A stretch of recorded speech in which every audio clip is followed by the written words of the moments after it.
नमस्कार। विश्व समाधान खंड प्यारा उत्तराखंड में आपका स्वागत है।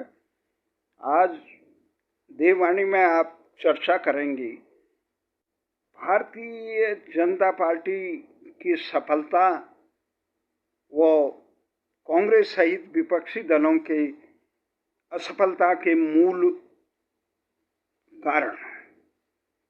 आज इस चर्चा को शुरू करते हैं। हम नजर दौड़ाते हैं कि एक तरफ 2024 में जो लोकसभा चुनाव होने वाले हैं, उससे पहले उत्तर प्रदेश के चुनाव होने वाले हैं और अन्य प्रदेशों के चुनाव, उसके लिए जो तैयारी कर रहे हैं। एक तरफ भारतीय जनता पार्टी जो सबसे बड़ा संगठन कहते हैं, जिसके पास राष्ट्रीय स्वयंसेवक संघ जैसा मजबूत संगठन है, जिसके सैकड़ों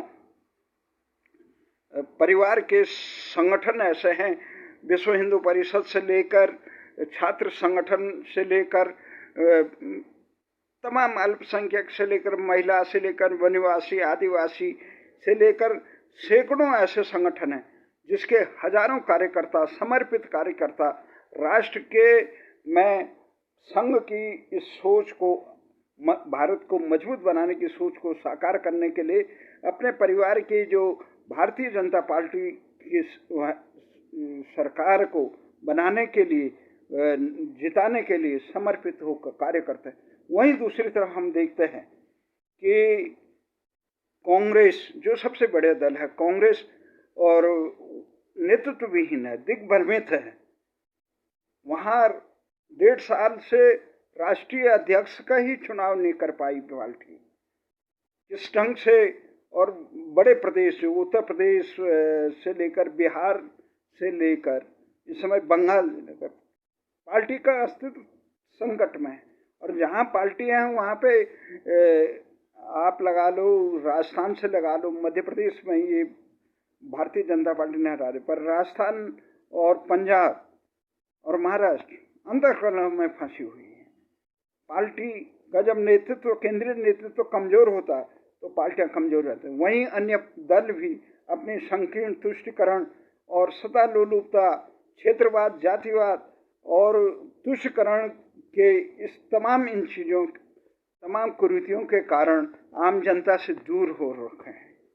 भले ही वो क्षेत्रवाद के हवा देकर, जातिवाद की हवा देकर कुछ लोगों में अपना मजबूत करे, लेकिन भारत के समग्र भविष्य के प्रति एक ठोस मजबूती नहीं दे सकते। तो ये 2024 में जो लोकसभा चुनाव होने, उसकी किस प्रकार से तैयारी अभी से यहाँ भारतीय जनता पार्टी के शिविर में दिखाई दे रही है। स्वयं प्रधानमंत्री नरेंद्र मोदी, पार्टी के मुख्य चाणक्य कहे जाते हैं, रणनीति चुनावी चाणक्य अमित शाह और पार्टी के राष्ट्रीय अध्यक्ष जेपी नड्डा से लेकर निरंतर मंत्रणा कर रहे हैं। संगठन किस ढंग से, उत्तर प्रदेश सबसे ज्यादा मुख्य जहां सांसद हैं 80 से, उनको कैसे मजबूत किया जाए। वहां 2022 में जो विधानसभा चुनाव, उसमें किस प्रकार से मजबूती की जाए। वहां इस प्रकार से कांग्रेस के युवा तुर्क नेताओं को, ये इस समय पहले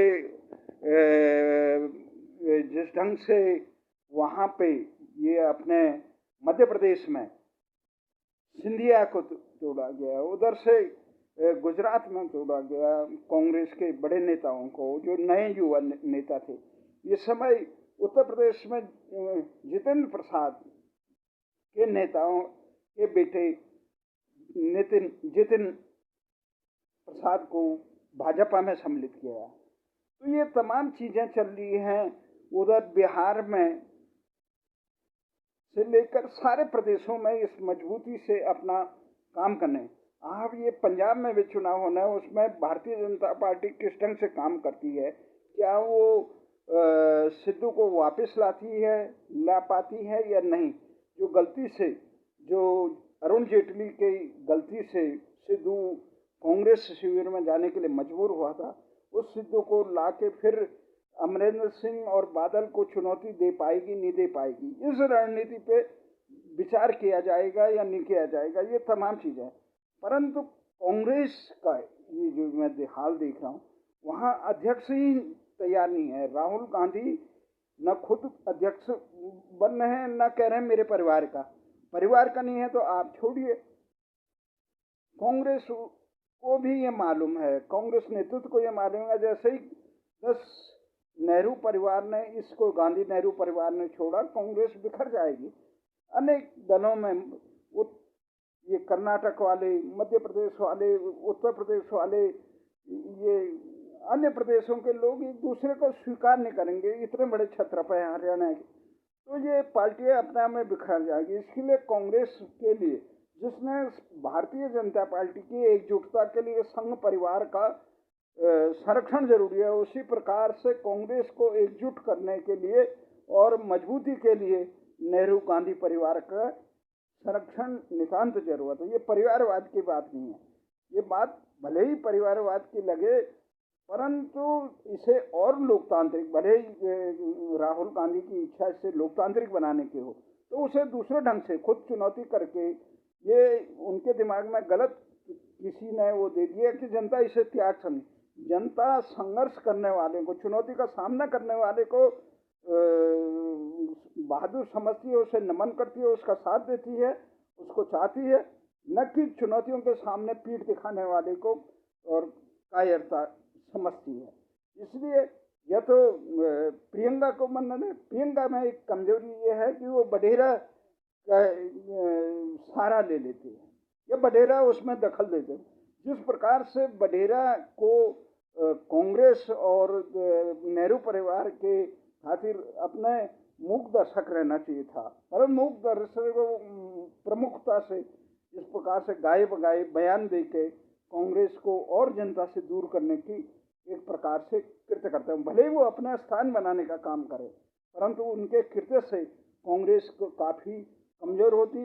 तो इसलिए राहुल गांधी को अवसर नहीं चूकना। 2012 में जो मनमोहन सरकार के समय एक अवसर मिला था उन्हें प्रधानमंत्री बनने का, वो पप्पू के जो लेवल के उससे दूर करने का और जनता को अपने कार्यों को दिखाने, क्योंकि कार्य अच्छे किए थे यूपीए में भी, कि सूचना के अधिकार से लेकर यहाँ पे जवाहर रोजगार योजना का, इस प्रकार से ग्रामीण योजना थी, उसमें अच्छे रोजगार का दिया था।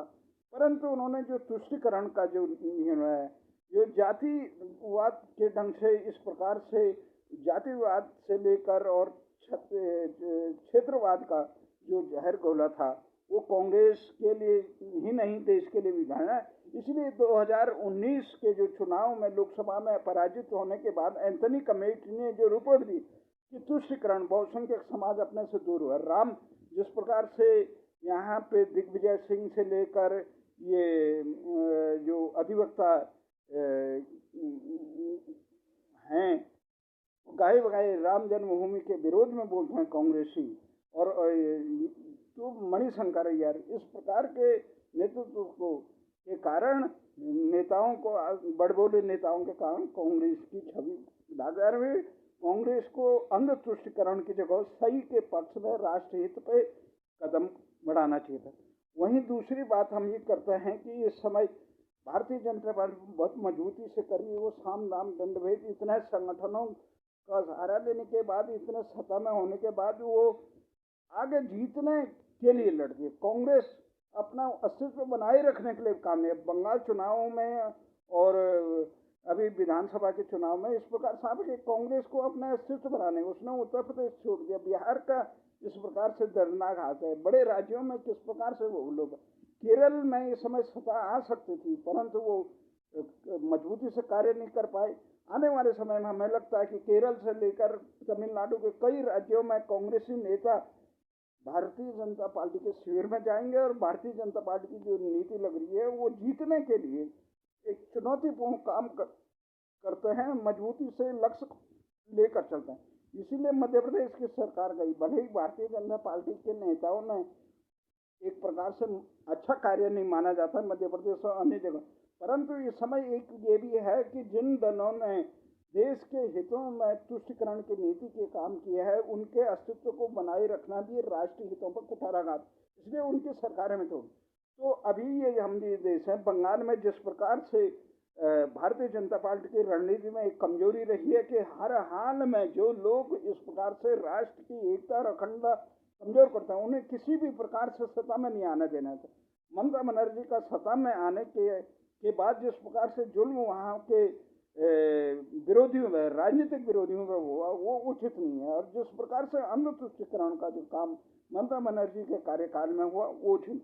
परंतु ममता बनर्जी के वहाँ पे जिस प्रकार से सत्ता में आने पर भारतीय जनता पार्टी में गए हुए तृणमूल के बड़े नेता मुकुल राय ने अभी ममता बनर्जी के शिविर को ज्वाइन कर लिया है।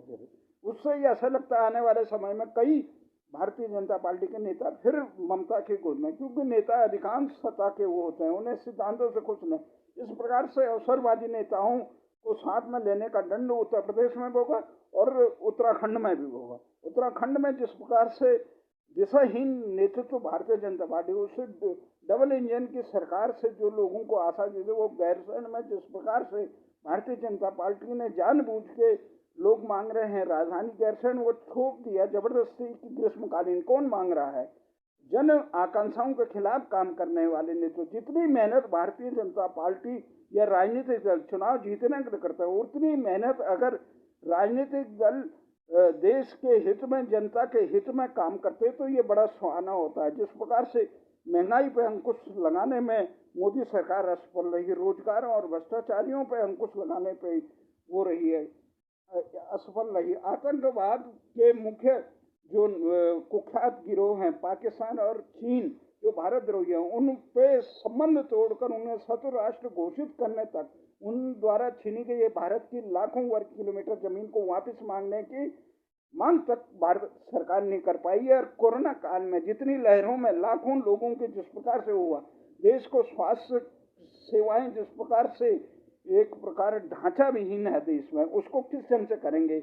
और जो ये एलोपैथी चिकित्सकों का एक शिकंजा है कि जिस प्रकार से वो दूरस्थ जनपदों से लेकर ग्रामीण क्षेत्रों में जाने के लिए कतराते हैं, उन पर किस प्रकार से नकेल लगाई जाएगी? ये काम और त्वरित निर्णय का, जिस प्रकार से शाहीन बाग से लेकर किसान आंदोलन में भारतीय जनता पार्टी ने जनहित के मामलों को त्वरित निर्णय लेने की और जो देश के हित के खिलाफ काम कर रहे हैं, जानबूझ के लोकतंत्र को कमजोर कर रहे हैं, देश की एकता, उन पे कड़ा अंकुश लगाने में असफल रही। इतने लंबे आंदोलन को तुम उपेक्षा नहीं करें, उनके सही मांगों को, जायज मांगों, न्यूनतम समर्थन मूल्य के कानूनी संरक्षण देकर तुरंत उन पे अंकुश लगाना चाहिए था, जो हठधर्मिता है। जिस प्रकार से लाल किला प्रकरण हुआ, ये सरकार की असफलता है।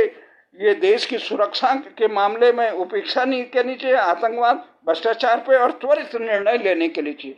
तो हमें ये चाहिए कि भारतीय जनता पार्टी को इतनी मेहनत जो चुनाव जीतने में करे, अगर इतनी मेहनत वो देश की जनता के हितों के लिए काम करती है तो आज जनता खुशहाल होती। परंतु ये विरोध का अलग तरीका, ये किसी कार्य के विरोध में नहीं कर रहे हैं। भारतीय जनता पार्टी देश में है, देश की राष्ट्रवादी सरकारें चले, इसके विरोध में कुछ असामाजिक तत्व लगे हैं। उसमें सबसे ज्यादा मुख्य भारत के प्रधानमंत्री बनने की लालसा जहां है, जहां ममता बनर्जी में है, और उसी के लिए वो अब अपने दल का नाम भी बदल कर, नाम में कुछ न कर, राष्ट्रीय स्तर पे अनेक राज्यों में इसका वो करेंगे।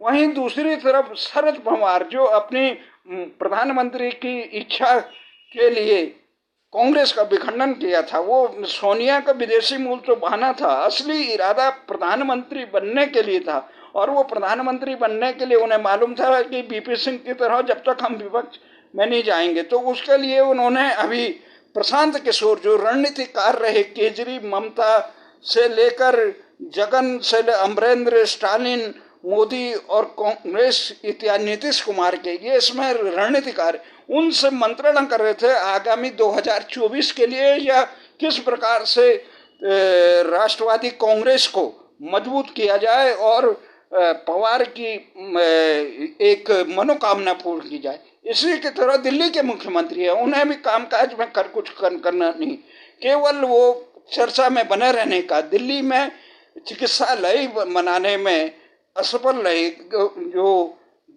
ऑक्सीजन प्रदान करने में केवल बयानों में, खबरों में बने रहने के लिए तिकड़म करते हैं, और अवसरवादी हैं जो सिद्धांत, अपने सिद्धांत उन्हीं के खिलाफ काम करने के लिए कुख्यात रहे। तो ये तमाम अवसरवादी, चाहे अखिलेश हो, चाहे मायावती हो, चाहे अन्य दल हो, ये भारतीय जनता पार्टी में कमियां बहुत रही ये शासन में, कि वो महंगाई पे नियंत्रण नहीं रखा, तेल की कीमतों में इसमें अंधाधुंध बढ़ोतरी हो रही है, त्वरित निर्णय नहीं हो रहे, सुशासन नहीं दे पाए, अक्षम लोग मंत्रालयों में हैं, जिन लोगों को लोग अपने ग्राम सभा का प्रधान नहीं बनाने और केंद्रीय मंत्री बना रखे हैं, और जो योग्य हैं सुब्रमण्यम स्वामी जैसे, उनको केवल असुरक्षा के भय से देश को उनकी प्रतिभा का लाभान्वित से वंचित किया गया। ये दुर्भाग्य है। असुरक्षा की भावना होनी चाहिए, नहीं होनी चाहिए, क्योंकि मोदी जी के साथ पूरा देश है, अमित शाह के सही निर्णयों के साथ है। जिस प्रकार से उन्होंने 3 तलाक से लेकर कश्मीर में धारा 370 हटाने से लेकर राम जन्मभूमि मुद्दे से लेकर कई अच्छे काम किए, योग को पूरे विश्व में स्थापित करना है। कोरोना काल में त्वरित निर्णयों के अभाव में ये देखा, जिस प्रकार से जीएसटी में कोरोना काल के तमाम कोरोना के ये चिकित्सा